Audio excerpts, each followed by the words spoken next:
송아, 송생과학입니다. 호르몬이 너무 과다하게 분비되거나 과소하게 분비되면은 질병을 얻게 됩니다. 이러한 호르몬에 관련된 질병을 한번 확인해 보도록 하겠습니다.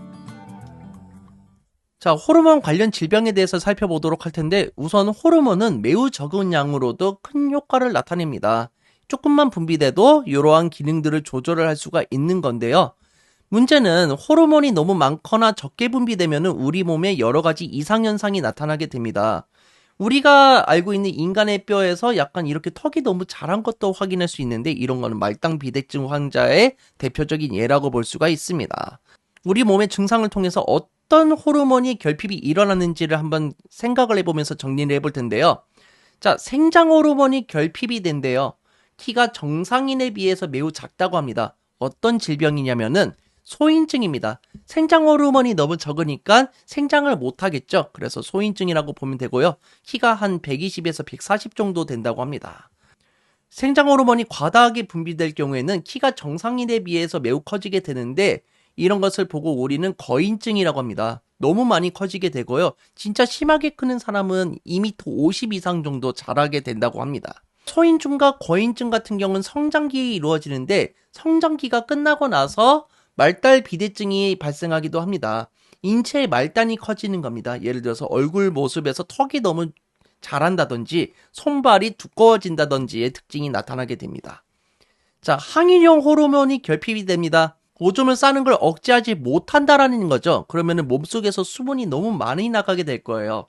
따라서 소변의 양이 정상 이상으로 증가하고 탈수 증상으로 갈증 및 피부 건조 현상이 발생하는데, 요붕증입니다. 요를 뿡 하고 산다고 해서 요붕증이라고 기억을 해두시면 좋겠습니다.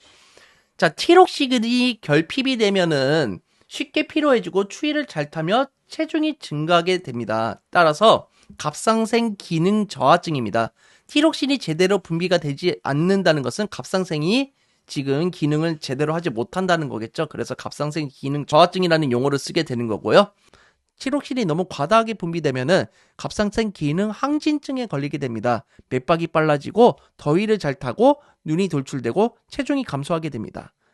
마지막으로 인슐린이 결핍이 되면요, 바로 당뇨병에 걸리게 됩니다. 쉽게 피로해지고 체중이 감소하게 되고 오줌에 포도당이 섞여서 나오고 심한 갈증을 느끼게 된다고 합니다.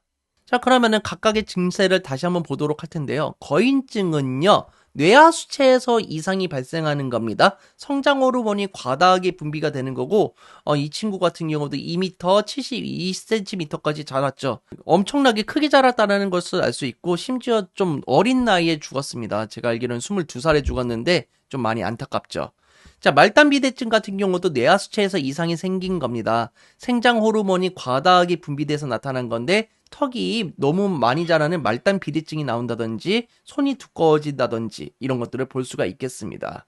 그래서 이분도 대리가 미녀 배우셨는데 말단 비대증으로 인해서 턱이 엄청나게 자랐다는 것을 확인할 수가 있습니다. 자, 외소증은요, 뇌하수체 이상입니다. 그래서 생장 호르몬이 오히려 결핍이 일어나게 되고요. 외소증 배우 김윤환 씨도 계시고 피터 딩클리지도 외소증 배우라고 합니다. 그 다음에 요붕증인데, 요붕증은요, 뇌하수체 이상이고요. 항인용 호르몬이 결핍이 되면서 오줌을 계속 싸게 되면서 몸속의 수분이 부족해지는 현상이라고 하였습니다. 갑상선 기능 항진증하고 갑상선 기능 저하증을 확인해 볼 텐데, 갑상선 기능 항진증의 경우는요, 몸이 더워지고 땀이 많이 나고 체중이 감소하고 심박수와 심박출량이 증가하게 된다고 합니다. 그런데 갑상선 기능 저하증에 걸리게 되면요, 추위를 많이 타게 되고 체중이 증가하고 심박수 및 심박출량이 감소하게 되는 겁니다. 갑상선에서 티록신이 결국엔 체온 조절에 관여를 하게 되는데, 너무 많이 나오게 되면은 체온이 너무 올라가서 몸이 더워지게 되는 거고요. 너무 적게 나오게 되면은 오히려 추위를 타게 된다는 점을 잘 기억해 두면 되겠습니다. 당뇨병 같은 경우는 이자에서 이상이 발생했을 때고요. 인슐린이 결핍이 일어날 때입니다. 정말 힘든 경우가 제1형 당뇨병인데요. 인슐린이 아예 나오질 않습니다. 그렇기 때문에 약물 치료를 인슐린으로 해야 된다라는 것을 알 수가 있고요. 주사를 이런 식으로 맞아야 되겠죠. 인슐린이 충분히 분비가 되지 않는 경우에는 경구용 혈당 강화제나 인슐린을 처방하면서 치료를 하는 방법이 있다고 합니다. 그래서 우리나라의 대부분의 사람은 제2형 당뇨병에 걸려 있다고 합니다.